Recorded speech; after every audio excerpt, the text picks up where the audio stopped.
பிரியமானவர்களே, தேவன் அன்பாகவே இருக்கிறார். வானத்தையும் பூமியும் அழகாக அற்புதமாய் தம்முடைய வல்லமையுள்ள வார்த்தையினால படைத்தார். அவர் படைத்த ஒவ்வொரு செயல்களிலும் பொருள்களிலும் எந்த குற்றமும் காண முடியாத அளவிற்கு அற்புதமாய் நேர்த்தியாய் அழகாய் படைத்தார். ஆனால் மனிதனை மாத்திரம் மிகுந்த யோசனை செய்து ஆலோசனை பண்ணி தம்மோடு உறவாட பழக பேச தம்மை போல் இருக்க தம் கட்டளைகளுக்கு கீழ்ப்படிந்து நடக்க வேண்டும் என்பதற்காகவே தம்முடைய சொந்த சாயலாய் அவனை படைத்தது மாத்திரமல்ல, ஒவ்வொரு நாளும் அவனோடு விசாரித்து அவனோடு உறவாடினார், அவனை விசாரித்தார், அவனோடு பழகினார், ரொம்ப அன்பு செய்தார். அதே நேரத்தில் அந்த மனிதனானவன் கஷ்டப்படக்கூடாது, வேலை செய்யக்கூடாது, வேர்வை சிந்தக்கூடாது. இலவசமாய் நான் படைத்த அந்த மனிதன், இலவசமாய் படைத்த இந்த வானம் பூமி அனைத்து உயிர்களும் இலவசமாய் சாப்பிட வேண்டும் என்பதற்காக தான் அருமையான ஏதேன் தோட்டத்தில் எல்லாம் அவனுக்கு உழைப்பில்லாமல் வேலை இல்லாமல் நல்ல உணவுகள் கொடுத்து பராமரித்தார், விசாரித்தார், அன்பு செய்தார். அவருக்கு வேலை செய்வதே பிடிக்காது. மனுஷன் வேலை செய்யக்கூடாது, வேர்வை சிந்தக்கூடாது, கஷ்டப்படக்கூடாது. நான் உண்டாக்கின மனிதன் கஷ்டப்படக்கூடாது என்பதற்காகவே ஆதியிலிருந்து அவர் பாருங்க, ஏதேன் தோட்டத்துல அவனை வேலை செய்ய விடல. 40 வருட வனாந்தர பயணத்தில் கூட பாருங்க, அவங்கள வேலை வாங்கல. அவருக்கு வேண்டிய உணவிலிருந்து, உடையிலிருந்து, செருப்பிலிருந்து, அவர்களுடைய நடையிலிருந்து, அவர்கள் போக்குவரத்து எல்லாம் இலவசமாக கொடுத்து அவர்கள் கால் இடராதபடிக்கு, பசியின் வருத்தம் தாகம் அடையாதபடிக்கு அவர்கள் கேட்ட உணவையெல்லாம் கொடுத்து அற்புதமாய் நடத்தினார்.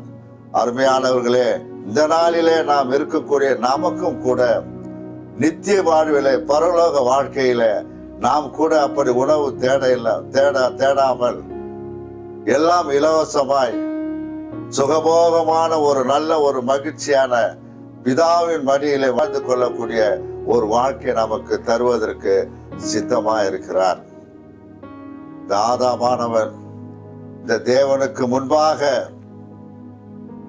கடினமான ஒரு பாதையை வகுத்து கொண்டு துராலோசனையை கேட்டு தன் வழியை விட்டு விலகி போனதனால அவன் கஷ்டப்பட வேண்டிய ஒரு சூழ்நிலை அவனுக்கு ஏற்பட்டது. அவன் விலகி போனாலும் அவனை விட்டு விலகாமல் தேவன் அவனை திரும்பவும் விசாரித்து அவனை நிர்வாணி அருவருப்பானவன் என்று தள்ளிவிடாமல் அவனுக்கு தோளினான உடையை உடுத்து மானத்தை காப்பாற்றி அவனை அனுப்பினார். ஆபேலை கொலை செய்த காயினுக்கும் கூட அவன் உயிரை யாரும் வாங்காதபடிக்கு அவன் உயிருக்கு வேலி அடைத்து அவனுக்கு ஒரு பாதுகாப்பு கொடுத்து அவன் மேலே அன்பா இருந்தார். செத்து போன சரீரத்தினால் எனக்கு குழந்தை பிறக்குமோ என்று நகைத்தை சாராளனுடைய அப்பேற்பட்ட ஒரு அவநம்பிக்கை கூட அவர் பொருட்படுத்தாமல் அவளுக்கு குழந்தை பிறக்கும்படி தயவு பாராட்டினார். மோசே ஊழியத்துக்கு அழைத்த போது நான் ஊழியம் செய்ய தகுதி இல்லாதவன், என்னை விட்டுவிடுங்கள் என்று சொல்ல போது கூட இப்பேற்பட்ட மறுதளித்த மக்கள் மத்தியிலும் கூட அவர் எப்போதும் அன்பாகவே இருந்து தன்னுடைய அன்பை வெளிப்படுத்தி அவனையே திரும்ப ஊழியத்திற்கு அழைத்து மாபெரும் ரட்சிப்பை வெளிப்படுத்தினார். இப்பேற்பட்ட உன்னதமான தேவனாகிய கர்த்தர் எல்லார் மேலேயும் அன்பு செய்து எல்லாருக்காகவும் அருமையான திட்டங்களையும் கட்டளைகளையும் கொடுத்து வழி நடத்தின தேவன் தம்முடைய சொந்த குமாரனை, தம்முடைய செல்ல குமாரனை, தம்முடைய ஒரே பேரான குமாரனை, தம்முடைய நேச குமாரனாக இயேசு கிறிஸ்துவை மாத்திரம் அவர் சற்று கடுமையாகவே நடத்தினார் என்பதை நாம் அறிந்து கொள்ள வேண்டும். அதனால்தான் ஆண்டவர் சொன்னார், கதறினார், பிதாவே தேவனே ஏன் என்னை கைவிட்டீங்க? உம்மை விட்டு பிரிந்திருக்கக்கூடிய ஒரு சூழ்நிலை எனக்கு வேண்டாம், என்னால் தாங்க முடியலைன்னு பிதாவுடைய பிரிவினால அவர் கதற வேண்டிய ஒரு சூழ்நிலை ஏற்பட்டாலும் கூட நமக்காக, இந்த பூமியில் உள்ள எல்லா மனிதர்களுக்காகவும், எல்லா மனிதர்களும் ரட்சிக்கப்படவும், சத்தியத்தை அறிகின்ற அறிவை அடைந்து கொள்ள வேண்டும் என்ற ஒரே நோக்கத்தோடு தம்முடைய சொந்த செல்லத்தை, அவர் மடியிலே தவழ்ந்து விளையாடி கொண்டிருந்த செல்ல பிள்ளையை வேதத்துல பார்க்கிற 53 அதிகாரத்துல ஏசாயால இளம் கிளை, இளமையான தோற்றம், அழகான முகம், அருமையான அழகு. பாடலை பார்க்கிறோம், இயேசுவே அழகான கண்கள் என்னை கண்டது என்ற அழகு, அழகு அற்புதமான பிதாவினுடைய அழகை வடிவமைத்து இருந்தவர்.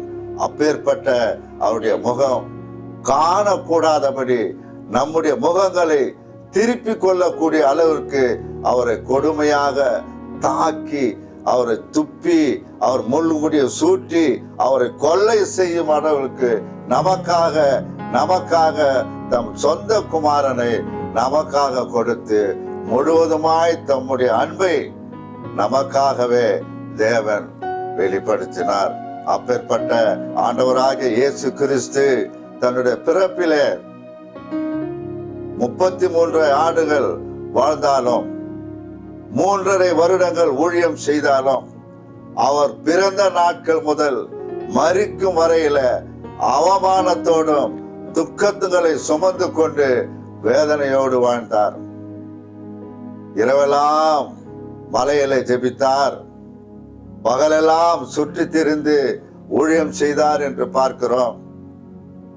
அவர் குடும்பத்திலே அவருக்கு வரவேற்பு இல்லை. அவர் பிறப்பிலே அவரை சத்திரத்திலே சேர்த்து கொண்டு அழகான ஒரு குழந்தை ஏசப்பா பிறக்காத படிக்கு தடை செய்த அந்த அவமானம், இளம் வயதிலே புருஷனை அறியாதவள் எப்படி பிள்ளை பெறுவாள்?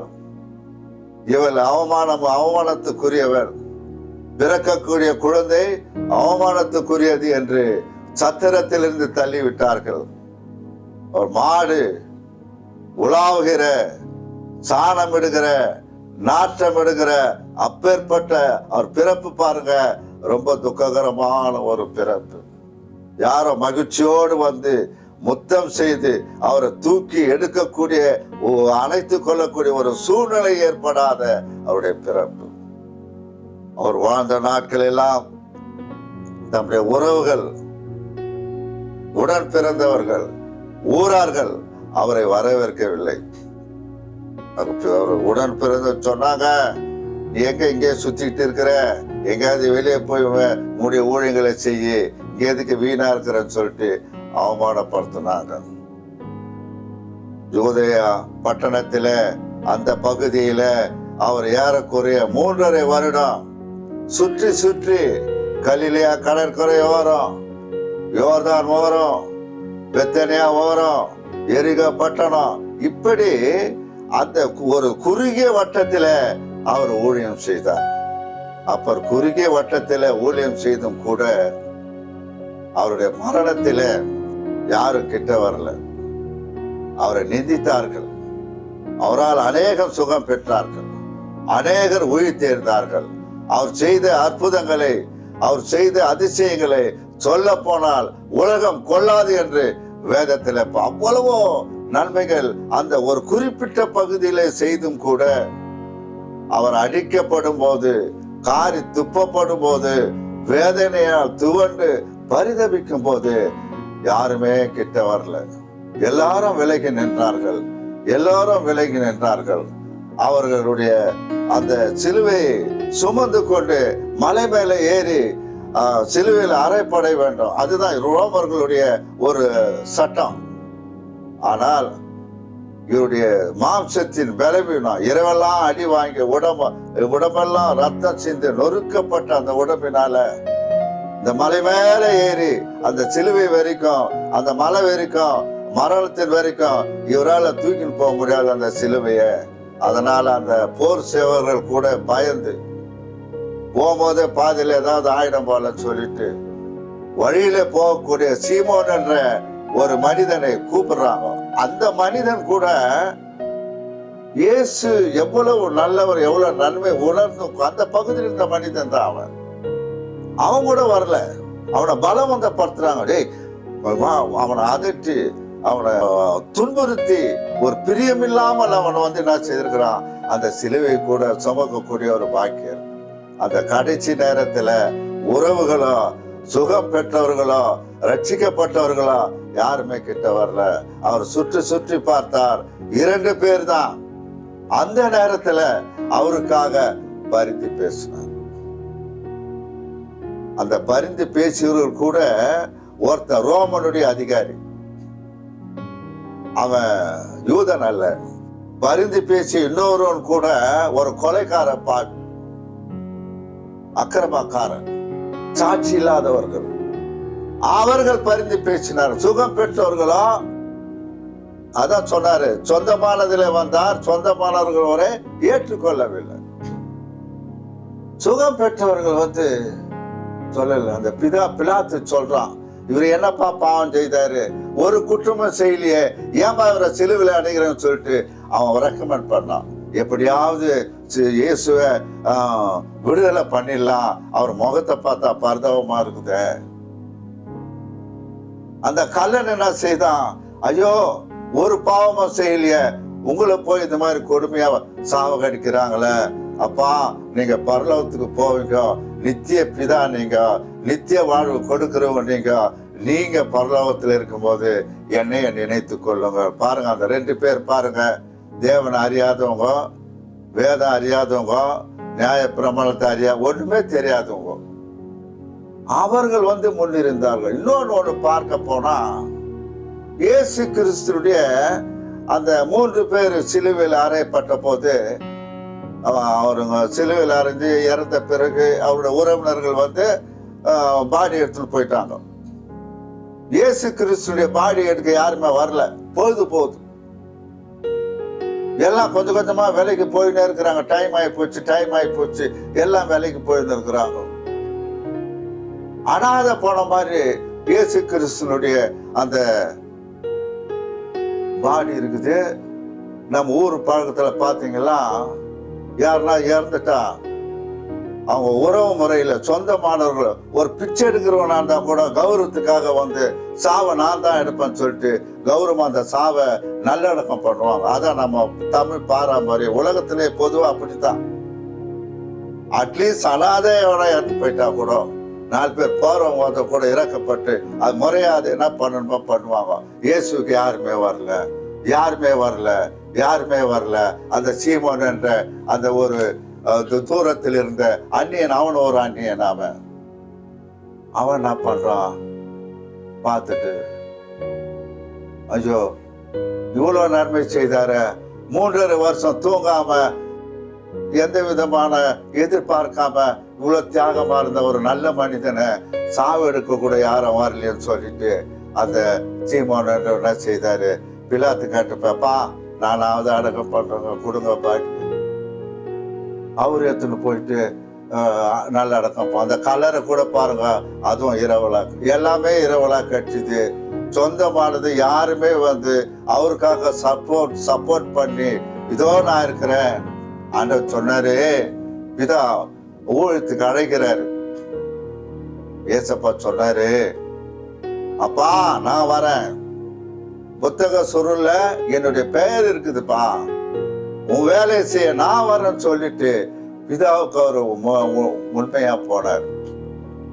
அவர் என்ன வேலையா போனாரு, அவருக்கு தெரியும் இந்த வேலை கடுமையான வேலை. இந்த ஊழியத்துக்கு போன எவ்வளவு நிந்த அவமானம், மரணம், துக்கம், பசி, கொடுமை எல்லாம் வரும். உலகத்தில் உள்ள எல்லா துன்பமும் வேதனையும் பிசாசன் அதிகாரத்துக்கு உட்பட்ட எல்லா விதமான கடினமான காரியங்களை நம்ம சேரும். தெரிந்தும் தன் தகப்பன் மேல அன்பாகவே இருந்த இயேசு கிறிஸ்து அதையெல்லாம் விட்டுட்டு தன் தகப்பனுக்காக நமக்காக ரத்தம் சிந்தினார். அவர் சொன்னாரு, எனக்கு முன்னாடி வந்தவங்களாம் கள்ளர்களும் திருடர்களா இருந்தாங்க, அப்பேற்பட்டவர்களுடைய உபதேசங்களை நியாய பிரமாணத்தை நம்பி மோசே தான் எங்களுக்கு உயர்ந்தவர், ஆபிரகாம் தான் என் தகப்பன் சொல்லிட்டு என்ன அவமானப்படுத்துறீங்களே. அவங்கெல்லாம் இப்பேற்பட்டவர்கள், அவர் நிந்தித்தவர்கள். மோசே மறுதளித்தவன். எரேமியா சொன்னா நான் செத்தா நல்லா இருக்கும்னு சொல்றவன். மற்ற தீர்க்கதரிசிகளை எல்லாம் உரிமையா அப்பான்னு கூப்பிட கூட பாத்திரமற்றவர்கள். தேவனை கர்த்தாவே என்றுதான் கூப்பிடுவாங்க. ஆனா இயேசு கிறிஸ்துடைய மரணம், அவருடைய ரத்தம், அவருடைய உயிர்த்தெழுதல், அவருடைய உடன்படிக்கை இன்னைக்கு உன்னையும் என்னையும் அப்பான்னு கூப்பிடுன்னு சொல்லிட்டாரு. தேவன் அன்பாகவே இருக்கிறார். அப்பா என்ன அப்பான்னு கூப்பிடு, என்னுடைய புள்ள நீங்க, என் ரத்தம் உன் உடம்புல ஓடுது, என்னுடைய மாம்சம் உங்க உடம்புல இருக்குது, என் அப்பான்னு கூப்பிடுங்க, என் அப்பான்னு கூப்பிடுங்க சொல்லிட்டு ரொம்ப நெருக்கமான ரொம்ப பாசத்தை அன்போடு நமக்கு கொடுத்து எப்போதும் அன்பா இருக்கிறாங்களே. அந்த அன்பை ருசித்து பார்க்காம அப்பா சொன்னது போல முன்னே ஒரு கல்லர்கள், கொலைக்காரர்கள், மோசடி பேர்கள் என்று சொன்னது போல இந்த நாட்களில நம்முடைய வழியில பின்னாட்களில வரக்கூடிய நம்முடைய பாதையோ, நம்முடைய ஊழியமோ, நம்முடைய ரட்சிப்போ, நம்முடைய நன்றியோ கர்த்தருக்கு பிரியமா இருக்கணும். அவர் எதற்காக வந்தார், எந்த நோக்கத்திற்காக வந்தார், எதை செய்வதற்காக வந்தார் என்பதை நாம் சிந்தித்து தியாகமான அவருடைய வாழ்க்கை, அவருடைய நல்ல ஒரு பாதையை நாம் தெரிந்து கொள்ள வேண்டும். ஏனோ தானோ சொல்லிட்டு மற்ற வழிபாட்டில உள்ளவர்கள் மாதிரி நம்ம இருக்கக்கூடாது. இன்னைக்கு பாத்தீங்களா, எந்த இடத்துல வாழ்ந்து, எந்த இடத்துல சிலுவையில அறையப்பட்டு, எந்த இடத்துல 3ஆம் நாளிலே இயேசு கிறிஸ்து உயிரோடு இருந்தாரோ அந்த பகுதியில இன்னைக்கு போராட்டங்கள், இஸ்ரேல் நாட்டிலே கலகங்கள். அந்த இஸ்ரேல் நாட்டில் உள்ள யூதர்கள் கூட இன்னும் பெரும்பாலானவர்கள் இயேசு கிறிஸ்துடைய அன்பை ருசிக்காமல் இருக்கிறார்கள், அவருடைய ரத்தத்தை பருகாமல் இருக்கிறார்கள், அவர் உடன்படிக்கை ஏற்றுக்கொள்ளாமல் இருக்கிறார்கள், அவருடைய உயிர்த்தெழுதலை ஏற்றுக்கொள்ளாமல் இருக்கிறார்கள். இன்னும் அவர்கள் மோசேயை நம்பி, ஆபிரகாம் நம்பி அந்த நியாய பிரமாணத்தின் பாதையை இன்னும் மேய்ச்ச வரப்போறான்னு சொல்லிட்டு வானத்தை அண்ணாந்து பார்த்து கொண்டார்கள். எவ்வளவோ வெட்கக்கேடான செயல். ஆனா இந்த நாட்களிலே ஆண்டவர் நமக்கு ஒரு பெரிய ரட்சிப்பை கொடுத்திருக்கிறார். பாருங்க, வேதத்துல யோவான் 17:20 சொல்லப்பட்டு இருக்கிறது, நான் இவர்களுக்காக வேண்டிக் கொள்கிறதும் அல்லாமல் இவர்களுடைய வார்த்தையினால் என்னை விசுவாசிக்கிறவர்களுக்காகவும் வேண்டிக் கொள்கிறேன் என்று இயேசு கிறிஸ்து அப்பாவை நோக்கி இவருடைய வார்த்தையினால இன்னைக்கு ஊழியம் செய்கிற நம்முடைய வாயினால அவருடைய வார்த்தையை கொடுத்திருக்கிறார். அவருடைய வார்த்தையை உண்மையாய் செய்து ஓட்டத்தை சிறப்பாய் ஓடி நித்திய ஜீவனுக்குரிய பங்காளர்களாய் உண்மையாய் உத்தமாய் அவருடைய ரத்தம் வீணாகாதபடி, அவர் சிலுவை பாடுகள் வீணாகாதபடி, தேவனுடைய அன்பு வீணாகாதபடி நாம் முன்னேறுவோம். கர்த்தருடைய வார்த்தையை நிறைவேற்றுவோம். வாருங்கள், கர்த்தர் நம்மேல் அன்பாகவே இருக்கிறார். தேற்றிடு தேவன் வார்த்தைகள் என்னை ஆற்றிடுதே உந்தன் சமூகமே. தேற்றிடு தேவும் வாக்குகள் என்னை ஆற்றிடுதே உந்தன் சமூகமே. பலத்தின் மேல் பலனடைந்து நான் சேருவேன், பேரின்ப சீயோனில் வாழ்ந்திடவே. ஆனந்தமான் இன்ப காணான் ஏகிடுவேன், தூய பிதாவின் முகம் தரிசிப்பேன். கர்த்தர் நம்மை ஆசீர்வதிப்பாராக.